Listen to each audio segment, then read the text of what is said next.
गांव का नाम था धूपगढ़ी। नाम सुनकर लगता था धूप चमकती होगी, लेकिन इस साल बारिश ने धूप को भी भिगो दिया था।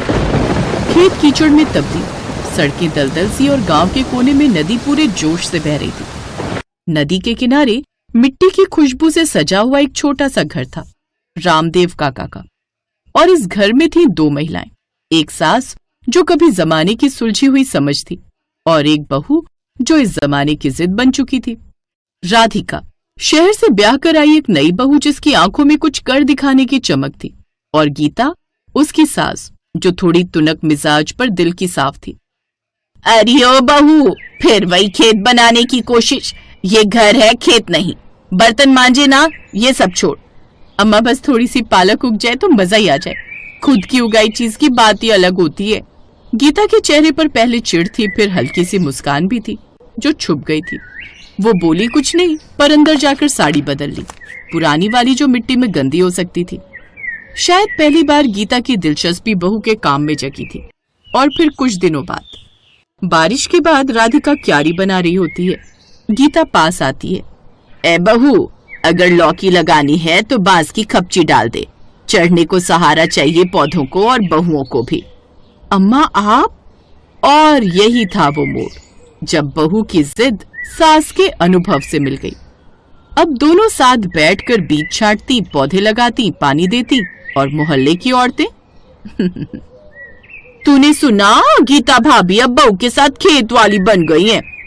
वो तो दिन में चाय पीती थी, अब गोबर की खाद की रेसिपी बता रही हैं। गीता का साथ पाकर राधिका की मेहनत में रफ्तार आ गई। उन्होंने आंगन से आगे नदी के किनारे एक छोटी क्यारी बनाई। वहां की मिट्टी नमी से भरपूर थी और मन उम्मीद से। अरे बहू, नदी किनारे उगाने चली है, पानी चढ़ गया तो? पानी चढ़ेगा तो पौधे बहेंगे, लेकिन कोशिशें तो जमीन पकड़ेंगी। डर के मारे खेती ना छोड़ी जाती बेटा। अब सास भी मैदान में थी। दोनों रोज सुबह खेत जाती।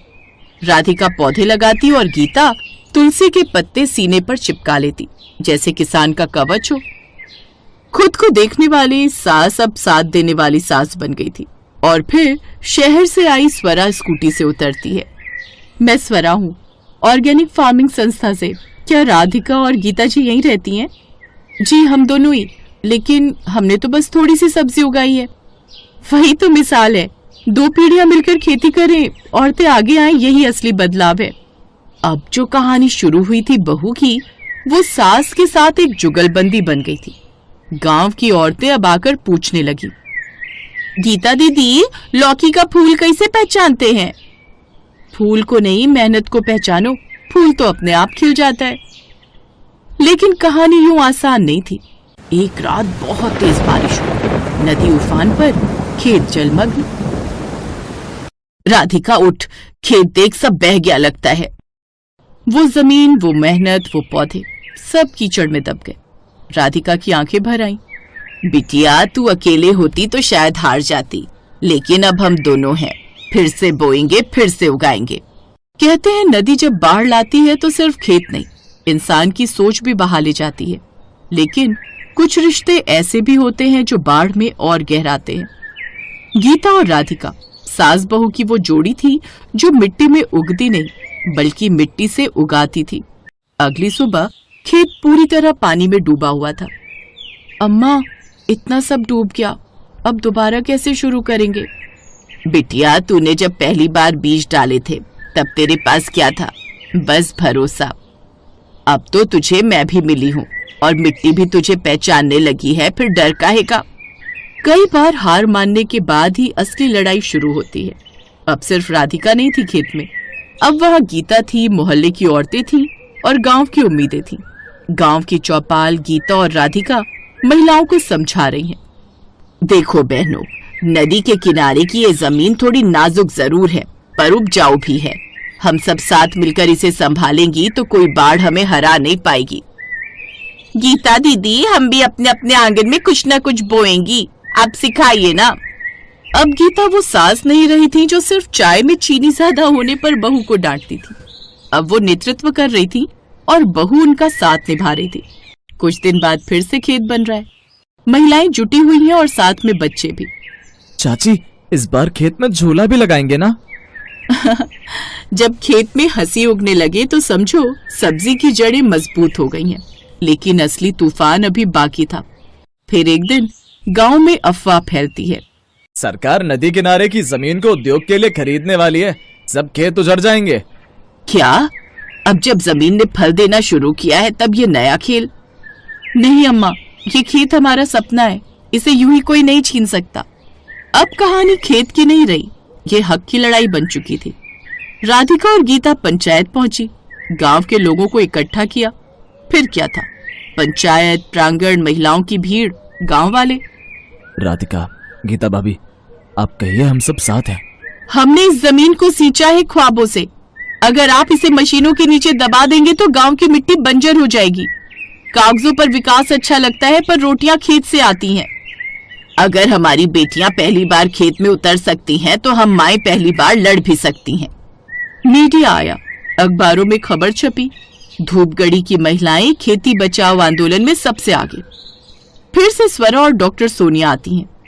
हमने सरकार तक याचिका भेज दी है कि ये जमीन आपकी रहेगी और हम यहाँ एक महिला किसान केंद्र शुरू करना चाहते हैं और आपको कृषि के आधुनिक तरीके सिखाए जाएंगे, हाइड्रोपोनिक्स, वर्टिकल फार्मिंग, बीज संरक्षण।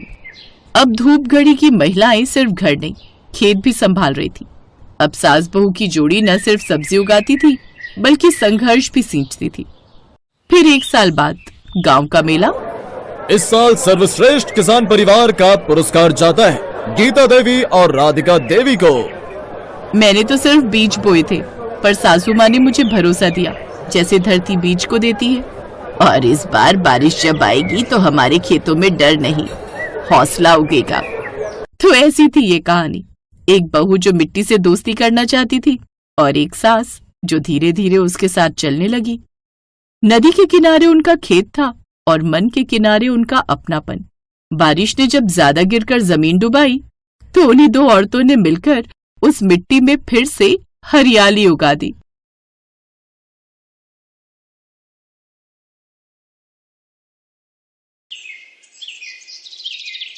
पार्वती अपनी नई बहू सोनम के इंतजार में हाथों में थाली लिए खड़ी थी। अपनी बहू की आरती उतारकर पार्वती बोली, सोनम बहू, अपने दाहिने पैर से ये कलश गिराकर अंदर आ जाओ। सोनम कलश गिराकर अंदर आ गई। उस घर को देखकर सोनम बोलती है, सूरज, तुम्हारा घर तो कितना छोटा है। अरे ये क्या, आते ही अपने पति का नाम लेने लगी। हमारे यहाँ पति का नाम नहीं लेते। अच्छा, तो आप बाबूजी को कैसे बुलाती थी? मैं तो इन्हें सूरज के पापा कहकर बुलाती थी। लेकिन माँ जी, मुझे तो इन्हें बंटी के पापा कहकर बुलाने में शर्म आती है। तुम भी ना एकदम बॉडम हो, तो तू इसको एजी ओजी कहकर बुला लिया कर। अच्छा जाओ, अब अपने कमरे में जाओ और नहाकर फ्रेश हो जाओ। फिर कल तुम्हें अपने हाथों से प्रसाद बनाना है, जिसके लिए हमें कुलदेवी की पूजा करने जाना है। अगले दिन सुबह जल्दी उठकर सोनम नहाकर तैयार हो जाती है। फिर अपनी पहली रसोई करने रसोई में जाती है, जहाँ वो अपनी पहली रसोई में सबके लिए हलवा बनाती है और फिर कुलदेवी के मंदिर जाकर उन्हें वो प्रसाद चढ़ाती है। ऐसे ही कुछ दिन बीत जाते हैं। कुछ दिन बाद सोनम को अपने ससुराल के हालातों के बारे में पता चल जाता है। एक रोज, सुनिए जी, घर में सभी सब्जियां खत्म हो गई हैं, मुझे कुछ पैसे दे दीजिए। अगर नहीं दिए ना तो शाम को बनाने के लिए घर में कुछ भी नहीं होगा और हमें नमक या अचार के साथ रोटी खानी पड़ेगी। मैं खाने को कहां से लाऊं? अभी तो मालिक ने तनख्वाह भी नहीं दी। अच्छा, अब मैं चलता हूं, काम पर जाने के लिए देर हो जाएगी। सूरज एक फैक्ट्री में गार्ड की नौकरी करता था। उसकी तनख्वाह बहुत कम थी और खाने वाले पूरे 5 जन। हे राम, 50 रुपए किलो बैंगन? नहीं नहीं, इतने महंगे नहीं चाहिए। अच्छा, ये आलू कैसे दिए? आलू भी पूरे 60 रुपए किलो। सब कुछ इतना महंगा है, इतनी महंगी महंगी सब्जियां खरीदूंगी तो आटा चावल कैसे आएगा? तभी सोनम के कानों में 10 रुपए अचार की आवाज पड़ती है। 10 रुपए अचार? ऐसा करती हूँ, आज यही ले चलती हूँ, कम से कम सस्ता तो है। उस रोज वो अचार लेकर ही घर आ जाती है और उसी से सबको रोटी परोसती है। लेकिन अब अगले कुछ दिनों तक भी वो वही सब उनको परोसती रहती है। अरे बहू, रोज ये अचार रोटी खाकर ऊब चुके हैं, घर में सब्जी नहीं बन सकती क्या? आप तो जानती हैं माँ जी, इनकी कमाई कितनी सी है और बाजार में सब्जियों के दाम कितने ज्यादा। भाभी ठीक कह रही है, अब जो भी बनाए खा लो। मुझसे तो नहीं खाया जाएगा बिना सब्जी के खाना। बंटी, ओ बंटी, जरा इधर तो आना। जा पड़ोस वाली कमला को बोल इस कटोरी में जरा सब्जी दे दे। 8 साल का बंटी कटोरा उठाकर सब्जी लेने पड़ोस की कमला काकी के घर चला जाता है। हाँ बोलो बंटी, ये कटोरी लेकर क्यों आए हैं? वो दादी ने थोड़ी सब्जी मंगवाई है। कमला मन ही मन सोचती है, आज अगर इसे सब्जी दे दी तो कल ये फिर कटोरी उठाकर सब्जी मांगने चला आएगा। एक काम करती हूँ, जो कल की बासी सब्जी रखी है वही दे देती हूँ। कमला बंटी को बासी सब्जी दे देती है, जिससे अब सोनम की सास पार्वती वो खा लेती है। शाम को वो बाजार जाकर 10 रुपए की थोड़ी सी सब्जी ले आती है, लेकिन उसमें सिर्फ आधी कटोरी सब्जी बन पाती, जिसमें केवल उसकी सास के लिए हो पाती। फिर एक रोज रोज जो सब्जियां बाजार से लाना तो हो नहीं पाएगा। मेरा मायका गांव में है, वहां पर खेत होने से कितना लाभ होता है। कम से कम हम अपने खेत में या आंगन में क्यारी लगाकर उसमें सब्जियां तो उगा सकते थे, लेकिन यहाँ तो इतनी भी जगह नहीं है कि हम ये कर सकें। शहरों में तो छोटी छोटी गलियां होती हैं जहाँ सब्जियां भी नहीं उगा सकते।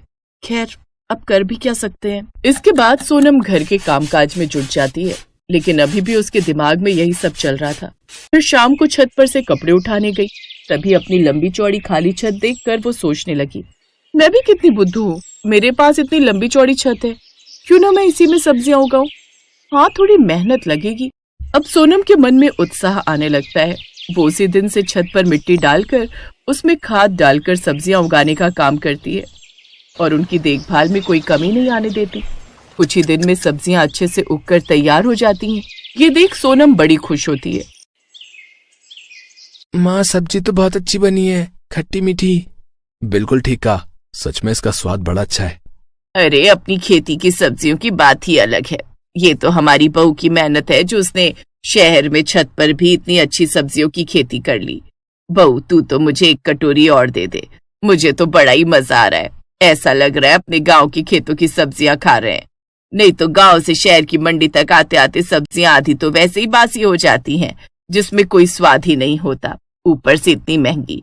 अब तो हम रोज ही ताजी ताजी सब्जी खाएंगे और इसके दाम भी नहीं देने पड़ेंगे। सोनम को भी अब छत पर बने उस खेत से प्यार हो गया। अब वो खाली समय मिलते ही उसकी देखभाल में लग जाती। फिर एक रोज, तुम सच में बड़ी मेहनती हो सोनम। आज तुम्हारे कारण हमारी सब्जियों के पैसे बच जाते हैं और हमें इतनी ताजी सब्जी भी खाने को मिल जाती है। तभी वहाँ कमला भी आ जाती है। बहू, आज मेरे घर में सब्जी खत्म हो गई और बाजार अब इतनी धूप में कौन जाए। तू अभी के लिए अपने छत वाले खेत से मुझे कोई सब्जी तोड़ कर दे दे, जैसी तूने उस दिन दी थी ना मुझे बासी सब्जी। ऐसे ही बहू कोई सड़ी गली सब्जी है तो वो इस मुई कमला को लेकर आ। सत्यानाश जय तेरा, उस रोज उल्टियां कर करके मेरा बुरा हाल हो गया था। अब मुझे माफ भी कर दो पार्वती, हो गई गलती मुझसे। अच्छा कोई बात नहीं काकी, आप बैठिए, मैं आपके लिए छत से बैंगन लेकर आती हूँ। सोनम छत से बैंगन तोड़कर उसे लाकर दे देती है और वो अगले दिन फिर सोनम के घर आ जाती है। सोनम बहू, इतनी अच्छी सब्जी तो मैंने शहर में खाई ही नहीं, कितनी ताजी और स्वादिष्ट। ऐसा कर, तू मुझे आज कोई और सब्जी भी लाकर दे दे, तू चाहे तो बदले में पैसे ले ले। नहीं काकी, उसकी कोई जरूरत नहीं है, मैं अभी लाती हूँ। सोनम छत से सब्जियां तोड़कर उसको लाकर देती है, जिसके बदले कमला काकी उसे पैसे देती है। रख ले बहू, ये तेरी मेहनत के हैं, और हम बाजार से जाकर सब्जियां लाते हैं तो वहां भी तो पैसे देते हैं ना। अरे मैं तो कहती हूँ कि तू ऐसी सब्जियां बाजार में बेचे ना तो तू अच्छी कमाई कर सकती है। पहली बार उन सब्जियों के दाम पाकर सोनम बड़ी खुश होती है और अब वो खुद का काम शुरू करने की सोचती है। वो अपने घर के बाहर ही ताजी सब्जियों का बोर्ड लगा देती है। अब जिसे भी वो ताजी सब्जियां चाहिए होती वो उसके घर आकर उसकी छत से सब्जियां खरीद कर ले जाते। सोनम बहन, मुझे 2 किलो बैंगन, 2 किलो सीताफल और 1 किलो भिंडी घिया दे दो। जी अच्छी बात है, अभी बांध देती हूँ। सोनम, तेरे कारण हमें भी कम दाम में अच्छी सब्जियां खाने को मिल जाती हैं। ये ले तेरे 300 रुपए। अब उनकी आर्थिक स्थिति काफी सुधरने लगी, क्योंकि अब मुफ्त की सब्जियां खाने के साथ साथ उन सब्जियों से कमाई भी होने लगी और अब घर खर्च तो सोनम की सब्जियां बेचकर ही चल पड़ता और सूरज की तनख्वाह सूखी बच जाती और अब वो खुशी खुशी से रहने लगे।